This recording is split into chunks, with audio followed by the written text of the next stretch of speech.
రాజు ఒక హాస్టల్లో చదువుకుంటూ ఉన్నాడు. ఇప్పుడు అందరూ హాస్టల్లో ఖచ్చితంగా చదువుతున్నారు కదా, కానీ హాస్టల్ అంటేనే రాజుకి ఇష్టం లేదు. ఎప్పుడు ఇంటికి వెళ్ళిపోదామా, ఈ చదువు ఎప్పుడు అయిపోతుందా, ఇంతగానం చదవాలా అని ఒకటే ఆలోచిస్తూ ఉండేవాడు. హాస్టల్లో ఏంటిదంటే ప్రొద్దున్నే లేపుతారు కదా, ప్రొద్దున్నే లేవాలి, స్నానం చేయాలి, చదువుకోవాలి, మళ్ళీ ఈవినింగ్ తిన్న తర్వాత చదువుకోవాలి, ఆ రాత్రి చదువుకున్నది మార్నింగ్ మళ్ళీ రిపీట్ చేయాలి.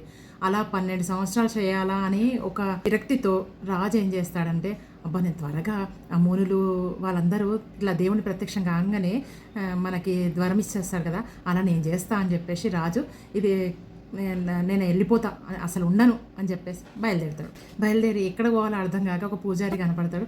అక్కడ ఆయన దగ్గరికి వెళ్ళి, పూజారి గారు నాకు ఒక మంత్రం చెప్పండి తొందరగా చదువు వచ్చేటట్టుగా అంటే, మంత్రం నాకు చదువు వచ్చేటట్టుగా తెలియదు నాన్న, కాకపోతే దేవుడిని ప్రత్యక్షం ఎలా చేసుకోవాలో చెప్పగలుగుతానంటే, అయితే చెప్పండి నాకు అని అంటే, అయితే దానికి ఒక నియమం ఉంటుందయ్యా, ఆ నియమం నువ్వు పాటిస్తే మాత్రమే ఇలా జరుగుతుంది అని. చెప్పండి ఎలా చేయాలంటే, ప్రొద్దున్నే 4 గంటలకు లేచి చల్లీటి స్నానం చేసి నేను ఇచ్చిన మంత్రాన్ని రోజు అలా చదువుతూ ఉండాలి. 14 సంవత్సరాలు ఇలా చదివితే నీకు దేవుడు ప్రత్యక్షం అవుతాడు, అప్పుడు నీకు వరం ఇస్తాడు అని అంటే, అవునా పూజారి గారు వస్తానండి అని అంటే, అదేం నాన్న చెయ్యవా అని అంటే, నాకు తెలుసు అండి 12 సంవత్సరాలు చదవడమే బాగుంది అని చెప్పేసి జాగ్రత్తగా మెల్లగా హాస్టల్కి వెళ్ళిపోతాడు రాజు.